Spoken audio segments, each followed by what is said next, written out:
Good morning, बच्चों. Myself Manoj Shukla. Welcome to you all our PDSK Digital Study e-learning platform. Today I am with the new chapter of class 11 physics, that is motion in plane. बच्चों, इसके पहले के सारे topic आपको video के जरिए वो सब आपको बताए गए हैं और समझाए गए हैं, और आशा करता हूँ कि आप सब उससे अच्छे से लिख भी लिए होंगे और कर भी लिए होंगे. और आज के जिस टॉपिक को हम लोग शुरू करने से पहले एक चीज ये पहले जान लेते हैं कि हम लोग आज के टॉपिक में क्या क्या पढ़ने वाले हैं और हमारा ये टॉपिक क्या कहता है. बच्चों, मोशन तो हमने पढ़ लिया है. मोशन इन स्ट्रेट लाइन हमने पढ़ा है. We have very defined, very no, well known what is motion in straight line. In last video I have discussed about the main topic of motion in straight line. So if you want to know and if you not understand, then you can contact me and try to understand to your problem. I start to take a decision. Okay, तो so आपको ये करना जरूरी है कि आप मुझे भी क्या करें, बताएं कि आपको कहाँ प्रॉब्लम है, कैसे क्या है. इस आशा के साथ हम लोग एक वीडियो स्टार्ट करते हैं.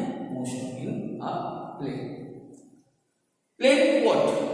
अब दो चीजें आप समझें कि मोशन इन स्ट्रेट लाइन में हमने वन डायमेंशन की बात करी है, सिर्फ एक डायमेंशन की हमने, वन डायमेंशन. और मोशन इन प्लेन हम टू डायमेंशन पढ़ते हैं और साथ ही साथ थ्री डायमेंशन पढ़ते हैं. लेकिन फिजिक्स की लैंग्वेज में मोशन इन प्लेन को टू डायमेंशन के तौर पे हम लोग सपोज कर सकते हैं, और motion in space is taken as the three dimension. And many topics which we are going to deal in this chapter, they are mostly dependent on the three-dimensional vectors. तो ये आपको बताना जरूरी और जानना भी जरूरी है कि आखिर हम लोग आगे के वीडियो में पढ़ने क्या वाले हैं. तो स्ट्रेट लाइन में one dimension, motion in plane में two dimension and three dimension वो पढ़ेंगे. लेकिन प्लेन और space, plane is always motion in place always for the two vector. ये पॉसिबिलिटी बताई गई है इस चैप्टर में कि मोशन इन प्लेन जो होगा वो टू वेक्टर्स, सब हमेशा दो वेक्टर्स के लिए मोशन इन प्लेन ही होता है. ऐसे बहुत सारी जानकारी हम लोग डिटेल में चलेंगे, लेकिन उसके पहले हम लोग स्टार्ट करते हैं कि अपने वीडियो में हम लोग आगे और क्या पढ़ने वाले हैं. खूब डिटेलिंग में इसको सब पढ़ेंगे. Okay, physical quantity are two types, and we have really know about the many types of the physical quantities is around us which we are dealing to daily life, जिसके साथ हम डेली लाइफ में क्या करते हैं. And 7 fundamental quantity के बारे में तो आपने बकायदा पढ़ा भी है इसके पहले, क्लास 11 के पहले ही चैप्टर में आपने उसका डायमेंशनल फॉर्मूला निकाला है उसका. तो ये सारी फिजिकल क्वांटिटीज को हमने दो टाइप में डिवाइड किया, और वो दो type, there are two types of the physical quantities. The first is scalar and the second is vector. What is the first? First is scalar and second is vector. अब what is scalar, what is vector quantity, what is scalar quantity, इसे हम लोग समझते हैं. तो बच्चों, scalar quantity आप ध्यान से देखेंगे, यहां पर मैंने लिखा है कि scalar quantity have magnitude, only magnitude but not direction.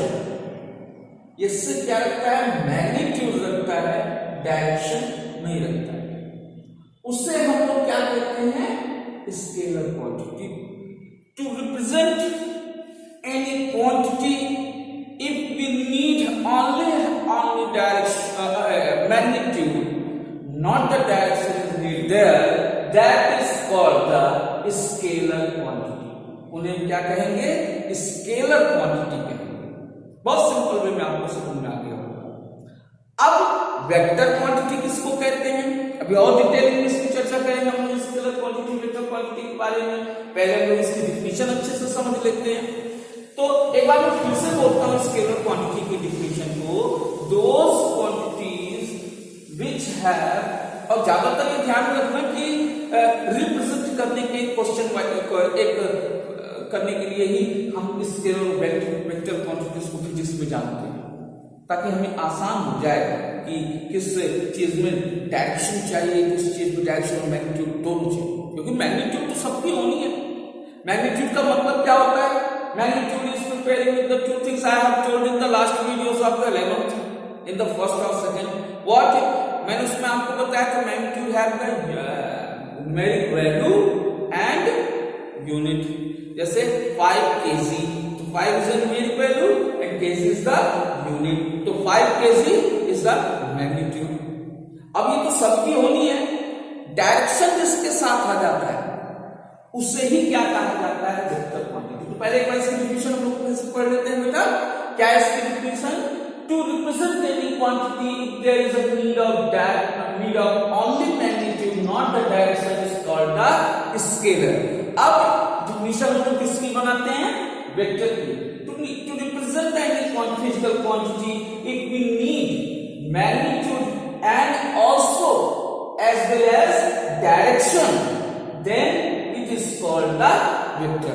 यानी वेक्टर क्वांटिटी वो हो गई जिसको रिप्रेजेंट करने के लिए हमको क्या चाहिए?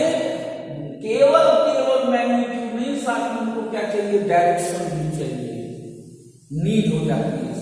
इसके एग्जांपल से हम समझने की कोशिश करते हैं। Example of scalar work, 10 joule 5 joule work हो गया। आपने कितना काम किया? मैंने आज इतना काम किया, काम हो गया। It is no need to of the direction, यहां कोई डायरेक्शन की आवश्यकता नहीं है। Speed up, there is a 5, it is going up, motorcycle is going with the speed of, no need of the direction। हमको यहाँ रिप्रेजेंट करने के लिए कोई नहीं। तो जिस भी जो फिजिकल क्वांटिटी, हमारी जो लेंथ की फिजिकल क्वांटिटी जिसके साथ डायरेक्शन होती है वो डिस्प्लेसमेंट हो जाता है, और जिसके साथ डायरेक्शन नहीं होती है वो क्या हो जाता है? डिस्टेंस रहता है। तो speed is equal to distance upon time, so it is called scalar. Distance I have told, distance हमने आपसे कहा कि पूछा भाई कि यहां से इलाहाबाद कितनी दूर होगा, तो आपने बोल दिया 170 किलोमीटर होगा। मैंने ये तो आपसे नहीं कहा कि किधर क्या कैसे, तो डिस्टेंस। एक और मैं ले लेता हूं मास। मास व्हाट? मास मींस आपका कितना मास है, कितने किलो। जैसे मैं किसी एक दुकानदार के पास जाऊं और दुकानदार से मैं बोल दूं मुझे 5 किलो चीनी दे दो, यह काम खत्म हुआ। हमें 5 किलोग्राम चीनी क्या करेगा? तुरंत तौल करके दे देगा, हमारा काम खत्म हो जाएगा, हमें और कुछ जाने की जरूरत नहीं है। तो there is a need not the directions to represent, there is also need of the magnitude, so it is example of scalar quantity। अब example of vector quantities को हम लोग देख लेते हैं। velocity है, displacement है, acceleration है, force, सबसे बड़ी चीज को, सबसे बड़ा एग्जाम्पल फोर्स। अब इनके मैग्नीट्यूड के साथ साथ हमको जरूरत पड़ी जाती है क्या? डायरेक्शन। जैसे मैं फोर्स का बोलूं तो आपको एक शॉपिंग मॉल में गए होंगे तो वहां एक डोर होता है, डोर के पास पुश और पुल दोनों लिखे होते हैं। अब पुश और pull what indicating, because push and pull is called force, that is mean there is applied a force, वहां फोर्स लगाएंगे। But in which direction, that is need there, वो पुश मीन्स आप इस डायरेक्शन में बाहर की ओर ले जाएंगे, एंड पुल यानी कि आप अंदर की ओर खींचेंगे। एक में कहीं ना कहीं आपको वहां पर डायरेक्शन दिख जाता है। वैसे force, velocity, displacement, acceleration, force is equal to mass into acceleration, so you can easily derive by the force unit. तो इससे आप इसको अच्छे समझ गए होंगे कि what is scalar and what is vector with the example. Representation of the vector, vector को सर किस रिप्रेजेंट करते हैं बेटा? आप लोगों ने अक्सर देखा होगा कई जगहों पर देखा होगा, किसी क्वांटिटी के साथ क्या कर देते हैं, एक ऐसे वेक्टर लगा देते हैं। तो ये जो नोटेशन होता है, ये लेंथ, ये जो मैग्नीट्यूड होती है हमारी, वो मैग्नीट्यूड को रिप्रेजेंट करती है। ये डायरेक्शन, ये क्या करती है, मैग्नीट्यूड को रिप्रेजेंट करती है। और ये लाइन आपकी क्या रिप्रेजेंट करती है, डायरेक्शन रिप्रेजेंट करती है। क्या रिप्रेजेंट करती है आपकी, ये डायरेक्शन रिप्रेजेंट करती है। सपोज दैट ये कोई एक वेक्टर है, एक वेक्टर अगर ना लिखा जाए इसके साथ, तो ये सिर्फ मैग्नीट्यूड रह जाएगा, ये वेक्टर नहीं कहलाएगा। वेक्टर तब कहलाएगा या तो ये क्या किया जाए, एक इस तरीके से तीर बनाया जाए जिसमें ये डायरेक्शन शो करता है और ये लेंथ ऑफ मैग्नीट्यूड। तो magnitude and direction both are the representation of the vector. According to the definition of the vector, it is clear. Okay, हम लोग अब टाइप्स ऑफ वेक्टर पढ़ते हैं और बहुत इंपॉर्टेंट है एग्जाम के पॉइंट ऑफ व्यू से। ये बहुत ज्यादा इंपॉर्टेंट भी है, इसलिए इसे आप ध्यान से पढ़ेंगे और ध्यान से समझेंगे। टाइप्स ऑफ वेक्टर हम लोग पढ़ते हैं बेटा। टाइप्स ऑफ वेक्टर हम लोग क्या पढ़ेंगे, पहला वेक्टर पढ़ेंगे हम लोग इक्वल वेक्टर। क्या पढ़ेंगे, इक्वल वेक्टर। अब वेक्टर है तो direction and magnitude both will be there. और एक चीज और है कि थोड़ा सा ज्यादा जानकारी रखनी चाहिए आपको कि जो ये वेक्टर है इसको रिप्रेजेंट करने के और भी तरीके हैं। कई जगहों पे ऐसे जैसे ए वेक्टर है उसको थोड़ा सा बोल्ड लिख देते हैं, एनसीईआरटी की बुकों में ये ज्यादातर होता है, तो उसे थोड़ा सा एक बोल्ड लेटर में लिख देते हैं, ब्लैक कलर के बोल्ड लेटर में लिख देते हैं। और नहीं तो एक रहेगा दोनों ही क्या है, वेक्टर। और अगर केवल सिंपल ए लिखा है not in bold and mod A लिखा है, तो ये आपको क्या शो करते हैं बेटा, मैग्नीट्यूड। एक बहुत इंपॉर्टेंट नॉलेज थी इसलिए आपको बता दिया। अब हम जल्दी से आते हैं क्या है हमारा इक्वल वेक्टर। बच्चों देखो, दो vector have same magnitude and the same direction is called the equal vector.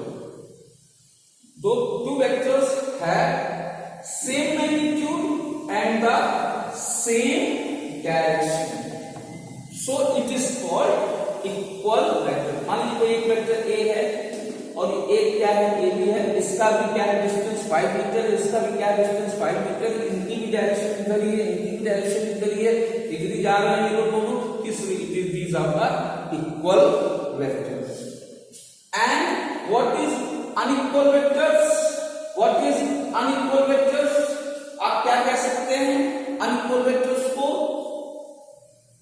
Magnitudes are not the same, but direction is the same, so it is unequal vector. Okay? Now parallel vector. If two vectors have no angle between them, अगर दो vectors अपने बीच में कोई angle नहीं है और same distance रख रहे हैं, same distances, so they are called the parallel vector and have the same direction. तो पैरेलल वेक्टर वो क्या हो जाएंगे आपके, पैरेलल वेक्टर हो जाएंगे। अब आता है एंटी पैरेलल वेक्टर। तो अब ये वेक्टर होंगे लेकिन एंटी पैरेलल होंगे, एक दूसरे के अपोजिट होंगे। ओके, ये क्या हो जाते हैं, एंटी पैरेलल वेक्टर। क्या हो जाते हैं बेटा, एंटी पैरेलल वेक्टर। अब आता है को लीनियर वेक्टर एंड को प्लैनर वेक्टर। को लीनियर वेक्टर जो सेम लाइन पे हो, क्या हो, वो सेम लाइन पर हो, तो वो क्या कहलाएंगे, को लीनियर वेक्टर। और को प्लैनर क्या हो, कोलिनियर को क्या बोलते हैं, which are on the same line. The two vectors are the same line. This is called the collinear vector, and the two vectors are in plane is called the coplanar vector. What is called the coplanar vector? In PDF, I have sent you the all detailing. So I hope you very understood this topics. In the next video, I will with the next topics of this chapter. So, namaskar.